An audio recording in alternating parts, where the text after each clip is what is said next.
I think most people generally consider the world seas to be terrifying. I think it's called thalassophobia or something like that. It's a pretty common fear. Like when I see videos on YouTube of that shit, I actually find that a little bit scary. I live on the East Coast, so I've been to the Atlantic Ocean a number of times, and I gotta say it is a little intimidating. You see, there's an unspoken rule in nature. If shit ever gets scary on land, you can bet your ass it will be scarier in the water. And a show that represents this perfectly is Walking with the Dinosaurs: Sea Monsters. Alright, I'm sure a number of you watching are familiar with this show. I mean, Walking with Dinosaurs was a huge part of many people's childhoods, including mine. And of all the Walking with Dinosaurs miniseries, Sea Monsters was my favorite. So in this video, I'd like to revisit Walking with Dinosaurs: Sea Monsters, which I feel best represents how terrifying Earth's seas were in the past.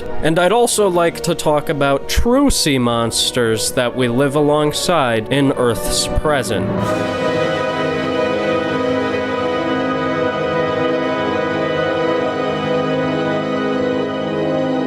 As I mentioned before, I feel that Walking with Dinosaurs: Sea Monsters best represents how scary Earth's seas were in the past. In this show, Nigel Marven time travels to 7 of Earth's deadliest seas to showcase true sea monsters. And you know, as a kid, this was the shit. This show was so cool. It combined practical effects and CGI just like Jurassic Park, and it actually looked pretty good. Like, the CGI still holds up really well in my opinion. And paired with Nigel Marven's acting, it made this show super believable. Nigel Marven was basically like the Steve Irwin of dinosaurs. He'd jump into any point in Earth's history and absolutely violate every single dinosaur he came across.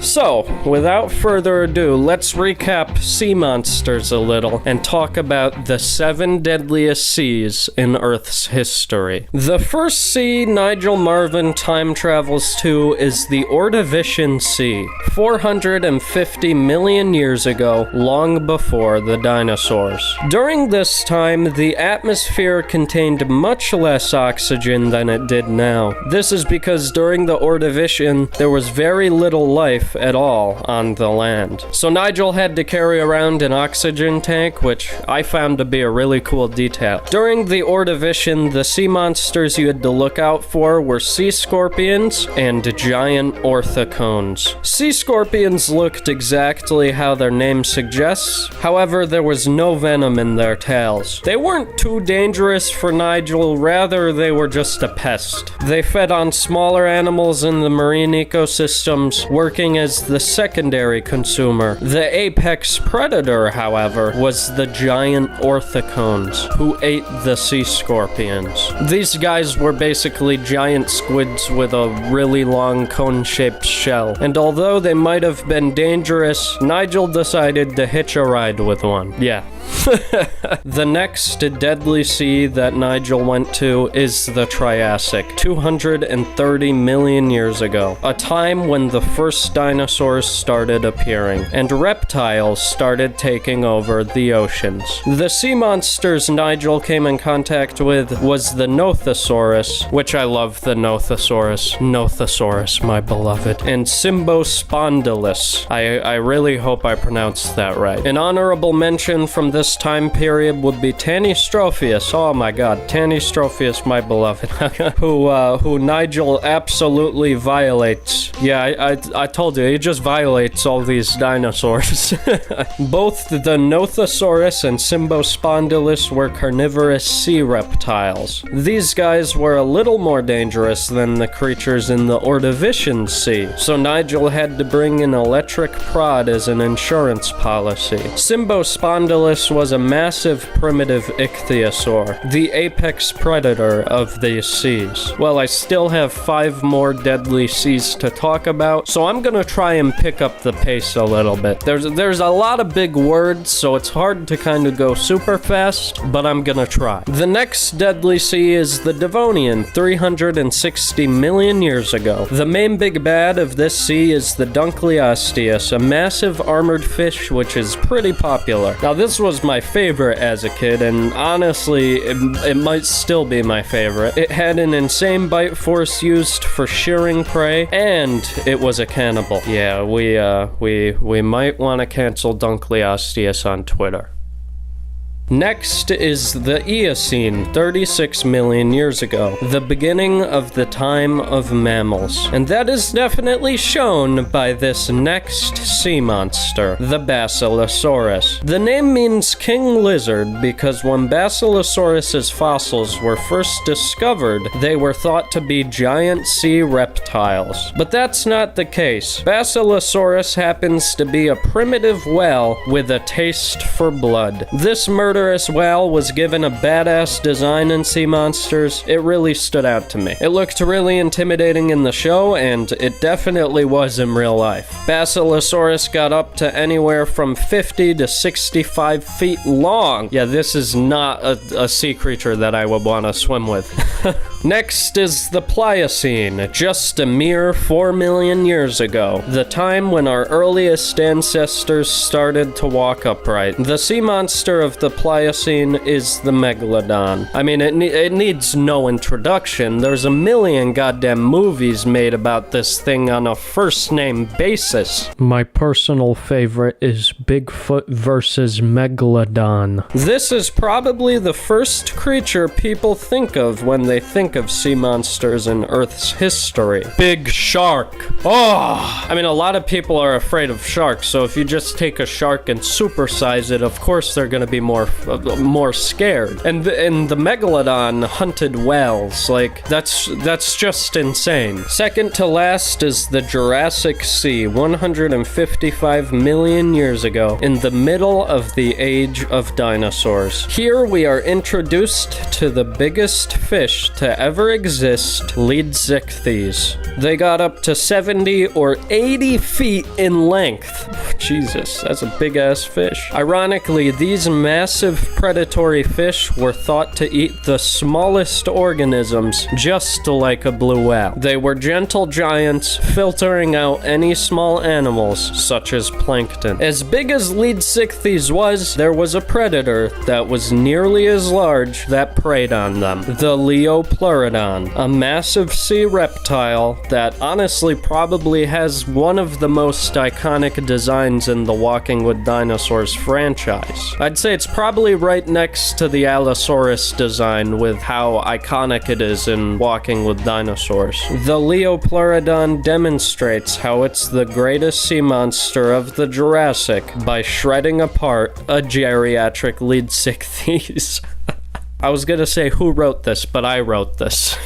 And finally, welcome to Hell's Aquarium, the most dangerous sea ever, the Cretaceous Sea. So the Cretaceous is when the Tyrannosaurus Rex lived, and as I said earlier, there's a rule in nature. When shit is scary on the land, you can bet your ass it's gonna be scarier in the water, and Hell's Aquarium definitely demonstrates this. We are quickly shown why this is called Hell's Aquarium. It is a sea full of sharks, Xiphactinus, also called the bulldog fish, and mosasaurs, which weren't super popular when Walking with Dinosaurs was a thing, but ever since Jurassic World, the Mosasaurus has become extremely popular. So if you know anything about Mosasaurus, you'd know exactly why this is the most dangerous sea of all time. Mosasaurus was a massive sea reptile. They'd hunt a fucking T-Rex for,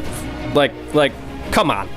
Come on. If there is a sea creature that hunts a T-Rex, I feel like it's clearly going to be the greatest sea monster of all time. As I've said like a million times now, I feel like Walking with Dinosaurs Sea Monsters perfectly encapsulates how terrifying Earth's seas were in its past. But something I've always wondered was, were there any other terrifying seas in Earth's history history that were worth noting? Well, I think the best person to ask this is the man himself, Nigel Marven. You can hear me, can't you? Yeah. Yep. This is the one that's going on your YouTube, isn't it? So. Yep. We'll do some very good things for you. Yeah, thank you. So let's get started. All right, yeah. So, essentially, what I'm doing is I'm doing a video on basically the sea creatures of Earth's past and present, and you being a zoologist and also working on sea monsters with Walking with Dinosaurs, you're the best guy to reach out to for this. Oh, great! Because you got the most experience. So I guess to start off, I want to go back in time for Earth's history and talk about some of, specifically with sea monsters, some of the sea creatures that lived in Earth's history. So when it came to sea monsters, you know, you traveled back to the 7 deadliest seas. Were there any other dangerous seas that were worth noting, or you think that you guys covered all of them? Yeah, and I think with sea monsters we got the best creatures, and lots of ones that I really enjoyed. You know, we met Hesperornis in the deadliest sea of all time. That was a bird with teeth, a bit like modern day cormorants. They propelled themselves through the water with their feet, but they were eaten in one mouthful by Xiphactinus, the bulldog fish. So this, you know, nickname for this was Hell's Aquarium, because there were some pretty exciting things there. And Xiphactinus could swallow these birds in one mouthful. And one of my prized possessions is a real fossil that I got in Los Angeles. I didn't find it. I bought it from a shop in Los Angeles. A real fossil that's 90% authentic of Xiphactinus. So, oh, really? That was a nice souvenir from me for the shooting of sea monsters. And that's also, awesome. Of course, Megalodon was one of the greatest predators that ever lived. That was much closer. We hominids were standing on their back legs when Megalodon was around. But I've got the jaws that were used in the series on the outside of my house. So, wow. The largest flesh-eating shark that ever lived. It would have been great to have seen Megalodon. Another one of my favourite creatures there that all the kids remember, all the people that love sea monsters, is Tanystropheus. That was the creature with the long neck, and physicists have done studies and found that you couldn't get a creature with a longer neck than Tanystropheus. Oh, really? And still catch fish. And of course, we had fun there because I caught it by the tail and it dropped its tail just like modern day lizards do. And paleontologists had found fracture lines in the tail. So we got lots of paleontological advice. I think maybe now the theory has changed that it couldn't drop its tail, but when we made the series, paleontologists were pretty sure that it could. So some great creatures there. Dunkleosteus, all the children love that, you know, with those great mouth parts for shearing through its prey.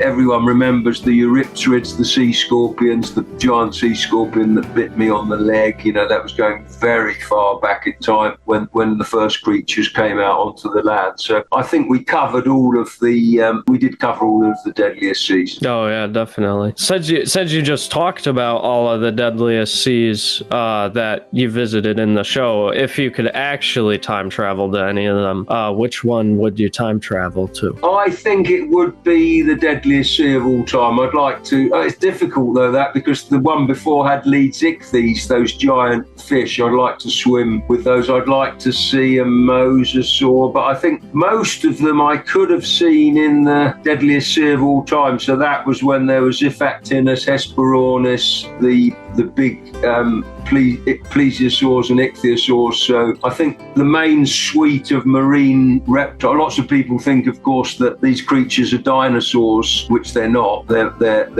reptiles, marine reptiles. So I think most of them I could have seen in the deadliest sea of all time. Now the thing is would you be able to make it out of there alive? Because it ended on a cliffhanger. Yeah, it did, didn't it? They knocked me into the sea from the boat in Hell's Aquarium. Who knows? I'm hoping that it's a bit like with white sharks today, or any sharks. If they were out to get us, we couldn't go into the sea at all, because they've got a whole array of super senses. They can detect electricity. They can smell a drop of blood in a swimming pool of water. If they were out to get us, we couldn't escape. So I'm hopeful that most of those sea monsters wouldn't know what a human being was, particularly me. Yeah. and wouldn't eat me, but who knows? I mean, you've got as much chance of dying from being hit on the head by a coconut going on holiday than being eaten by a shark. So I'm hoping that's the same with sea monsters. I mean, we really don't know with sea reptiles how opportunistic like they'd be, but most reptiles will eat just about anything that they can fit in their mouths. So I'm sure. I say I wouldn't. I think I had an electric prod in the episode with the mosasaur to keep it away. I think I'd like those defense systems. When we did the megalodon episode, that was fun because we chose to do a circular cage, and the reason for that was if you're a turtle and you live in the southern United States, the same species that would live further north has a much more domed shell, and that's because if an alligator tries to bite it, the teeth slide off the carapace. So we thought, let's have some fun with this. And have a circular cage, so the megalodon teeth would slide off the outside of the cage. So that's why in sea monsters the megalodon cage is circular, not square like normal shark cages are. That's really cool. That's actually really clever. So yeah, that answers that. The animals featured in Walking with Dinosaurs sea monsters are the most terrifying sea monsters throughout Earth's history. Now listen, since the Nigel Marven interview, I got a haircut. Okay? You see, when a man is depressed, he either grows out his facial hair, and I tried that and I ended up looking like a Pixar dad, or he gets a buzz cut. So I'm bald now. My hair. Now, the animals featured in Walking with Dinosaurs sea monsters might be the most terrifying throughout Earth's history, but surely there's some other honorable mentions. Possibly some sea monsters that we live alongside currently. Well, there's definitely nothing that compares to a megalodon or mosasaur on Earth currently, but we definitely have the pleasure of living alongside some bizarre sea creatures. Veering away from Earth's past, I wanted to talk about Earth's present. So, being a zoologist, what is the most bizarre ocean creature you've came across? I haven't seen them very well, but obviously the ocean sunfish is amazing. Mola, very primitive fish, like very round, and they're called sunfish because they come up to bask in the surface waters. That's an amazing looking creature. I've been lucky enough in Palau, not Palau, I've been lucky enough in the Philippines to be diving and see a nautilus. Oh, wow. Surface. So, as you know, living fossils, to see a nautilus was, and the shells are so beautiful, and you could see the tentacles and the eye. So many bizarre, sea creatures in the very deep, in the great depths. I mean, gulper eels and some of these bizarre anglerfish where the males are like parasites on the females and don't do anything. They're just basically a bag of sperm. Oh, really? The female when she needs them. So they've got a parasite on them, which is the male, not nothing else. So the male just becomes a sac that attaches to the female. So they're pretty bizarre. Thresher sharks, again, I saw those in the Philippines. Amazing. Use their tails like a scorpion to stun fish. A shark with a really fantastic long tail. Greenland sleeper sharks, they can live for over 200 years. They live in cold water and they can swallow amazing things, and they've got like a parasite on their eye, so they can't see. The parasite eats the cells from their eye, so if you see one, it's got like a bizarre copepod parasite like a barnacle on its eye. So some really, really amazing things, marine creatures around today. And of course, the blue whale, the largest animal that ever lived. People forget that. It's much larger than a dinosaur. A blue whale, 100 feet long, 30 meters long, is what an extraordinary animal to see one. I've been lucky enough to see one, but the great whales are all fabulous. It's a good thing they don't eat people. Yeah, and it's a good thing. I don't think there's obviously records of orcas killing people in oceanariums, but I don't think in the wild there's ever a record of an orca killing a person. So no.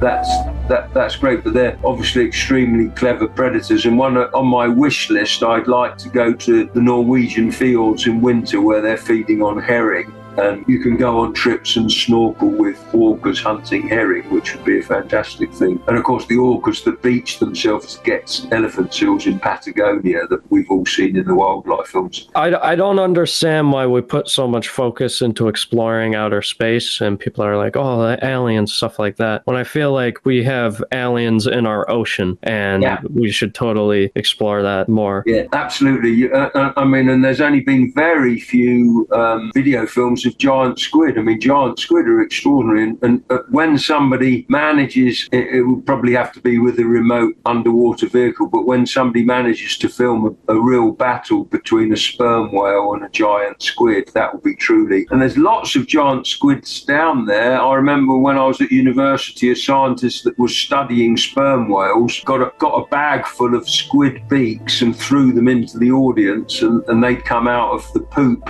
of the sperm whale in the Azores. So they're diving deep and catching a lot of giant squid, but we just never see them because they're living in the abyssal depths. And they're in the giant squids in the poles, right? I think they're in quite a few seas, but when we found one that was washed up on a beach in New Zealand. So they catch them in they're quite. I don't know whether they're all around the world, but they're in many of the seas of the world. Oh, I might be thinking about the colossal squid, because I think that's down by Antarctica, I believe. Yeah, I think you're right. I think you're right on that. Yeah, I'm thinking the giant squid, which is the main prey of sperm whales. So the colossal squid might be even harder to film if it's I'm sure. in the depths of Antarctica. Yeah, no, absolutely. I think squids might be the closest thing we'll get to a sea monster in modern day, considering the giant orthicone, which was featured in the lesser of Earth's deadliest seas, was a giant cephalopod. Although I'm not sure if I'd consider the giant squid or colossal squid to be sea monsters, because as Nigel and I were discussing, we don't know much about giant squids or colossal squids. All we know is that sperm whales eat them, and they exist. Since both the giant squid and colossal squid are so elusive, humans have had barely any contact with them, so we really don't know if they're dangerous or not. But there's a certain squid in particular that I'm thinking of that I believe is a real sea monster, the Humboldt squid. I'm really trying not to turn this video into another one of those videos where I talk about scary sea creatures for you to watch at 3 in the morning, because I'm sure you've already heard of a bunch of different weird sea creatures we have in our oceans. You probably already know that sharks are extremely misunderstood, and if you've ever watched River Monsters, then you know about the Goliath tigerfish, which is basically a piranha on steroids, or that one parasitic fish that swims up your penis. You probably already know about all this. But of any sea creature that I have learned about on Earth currently, the Humboldt squid, it's kind of scary, I'm not gonna lie. On average, Humboldt squids are about 5 feet long, roughly 100 pounds, so they definitely pale in comparison to the giant or colossal squid. But what is so scary about them is that they are known to be aggressive and attack humans. But it gets even worse. They're known to hunt in packs of over 1,000. And to make matters even worse, these squids are highly intelligent and communicate with each other by rapidly changing color, and try to overpower people in numbers and drag them down to the abyssal depths. There's a reason why these squids are given the nickname Diablo Rojo. I probably sounded so white saying that. I believe that they are a true sea monster that we live alongside currently, but that's only my opinion. Let's see what Nigel considers a modern-day sea monster. Since we were talking about sea monsters, is there any modern-day creature you would consider a true sea monster? Yeah, I mean, crocodiles are always great. great. You know, when I see some of the crocodiles, I've never seen a gharial, but to actually, what a monster that is, a very, very big crocodile. Not dangerous to people, but with that great long snout for sweeping through shoals of fish. And they're getting, like many of these things, endangered now. But gharials are very good. And what other ones? Tiger sharks. I mean, they're the garbage cans of the sea. Everything's been found inside their stomachs, from saddles to suits of armour to turtles. Really? They've got specialised teeth for slicing through the carapaces of turtles. And they've got stripes on their sides like a tiger. So they're a real sea monster. But of course, they're not really monsters, because none of them are out to get us. I mean, the biggest monsters are us, because we're killing millions of sharks for their fins.